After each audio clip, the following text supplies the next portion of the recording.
Beach cities real estate owners, I'm so excited to bring you this update this week. It's gonna be a unique one. We're gonna take a look at the highest sale. We're gonna jump right into the numbers that matter here in the beach cities, which we define again as Dana Point, San Clemente, Laguna Niguel, and San Juan Capistrano. That's the area of beach cities we focus on here. We'll take a look at the inventory numbers, and then I wanna deviate from the normal programming and talk a little bit about the Greek real estate market and things happening in Greece because, well, I'm here bringing you this video from Greece, and I think it's really neat to compare the coastal real estate market in Greece to the beach cities market. So let's jump right in.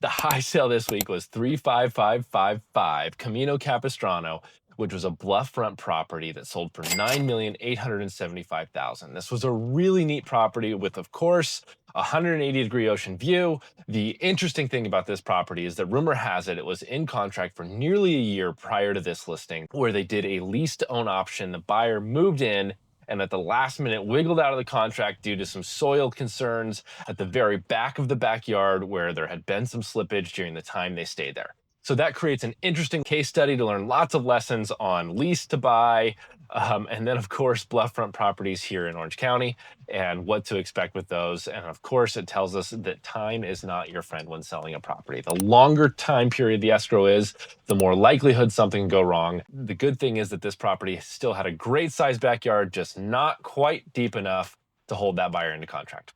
The numbers that matter, let's take a look at what's happening in the beach cities real estate market. Listings this week went up by just 2 listings to 520 active listings to choose from if you're shopping our market across all price points, single family homes and townhomes. The number of pending homes this week fell from 174 to 166, and the number of homes that have sold in the last 30 days is sitting right at 175 properties. This gives us a total inventory of 3.9 months. So what that means is that at the current rate that homes are actually closing escrow, if you took all the homes we have on the market and you stopped adding new homes, we'd be completely out of real estate in 3.9 months. There wouldn't be anything left to buy, either in contract or out of escrow. The mortgage world had another great week with our mortgage rates dropping again incrementally just a little bit each week, down to an average of 6.5% on a national 30-year average. That's the lowest we've seen in 10 months. And so that's great news. Additionally, related to the mortgage world, Secretary Bessent said that Trump may declare housing a national emergency to bring affordability down and make homes more affordable for everybody. Okay, our local spotlight again this week is focused on Greece because, well, I'm here in Greece, but bringing it back to you, Greece is a very hot market. They've seen 6% appreciation year over year. Many of the coastal areas in Athens have seen 15 to 20% appreciation year over year. So similar rules apply here in Greece as they do back at home, where the water wins. View, access, and amenities are what people care about, and they pay for them.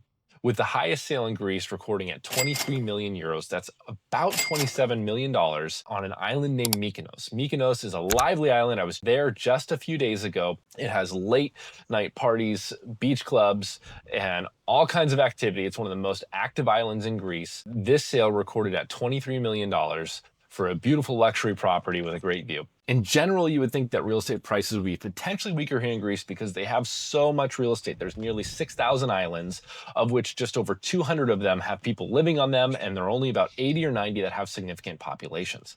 And so there's a lot of real estate to build on. However, what we see is that people like the amenities. They don't want to have to fly or boat for healthcare, and they want to be near the city center so that they have access to all the people and amenities and education that they're looking for. Again, the common thread between Greece real estate and beach city real estate is that the water wins. Access and view are two of the biggest things that determine the value of real estate, both in Greece and in our lovely beach cities. If you have questions on today's real estate market, how to navigate it, how to make sure that your home gets the most value, send me a message, reach out to me. If you find this at all interesting, entertaining, or helpful for educational wise, click subscribe. We'd love to continue down this journey with you of giving you all things beach cities real estate and being here to support your needs.